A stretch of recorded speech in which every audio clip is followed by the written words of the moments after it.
What the F, David Blaine?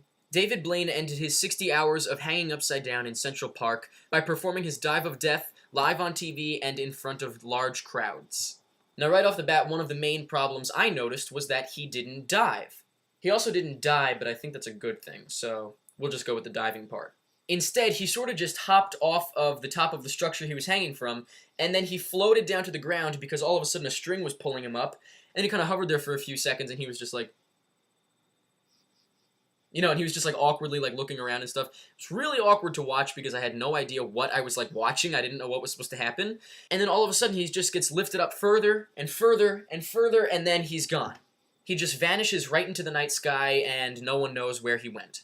Well, I mean, now we know where he is, but like at the time nobody knew where he was. The trick behind him floating away was that he was actually attached on a harness to a bunch of helium balloons, really huge black helium balloons that could not be seen except for by people that were actually there, I guess. And, if people like took pictures and stuff of it, you could see them in the flash photography.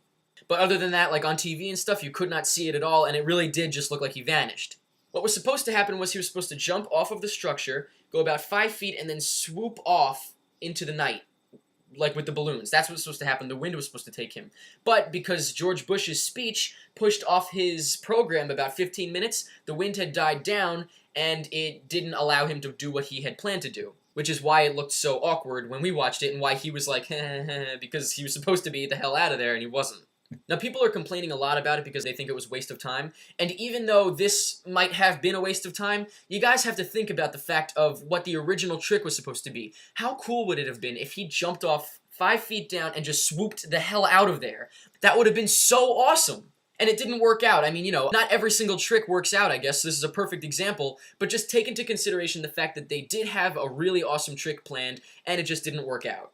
But what you can complain about, I guess, is the fact that he was supposed to be upside down for 60 hours, and he actually got down every hour or so to take a 5 to 15 minute break to have his vitals checked, his eyes, his organs, and to take a little pee break and, just chill for a few minutes, and then go back to being upside down. So this happened about every hour, I think, and that's kind of weird, but whatever. I understand that. I think if he was literally upside down for 60 hours, he would be dead, so, I mean, I guess that's better than him dying, but still, it was just kind of a bizarre thing. My favorite part is the part that didn't even work, which was obviously when he's supposed to swoop away, so whatever. Hopefully next time, it'll all work out and we'll get another awesome trick from David Blaine. Let me know what you guys think in the comments. Let me know if you are upset, if you were impressed with what happened, if you were just confused, anything. Just let me know what you thought, if you watched it or if you just heard about it from friends and stuff, whatever.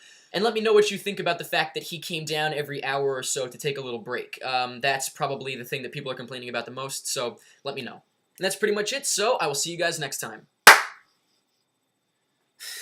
God, I'm such a loser.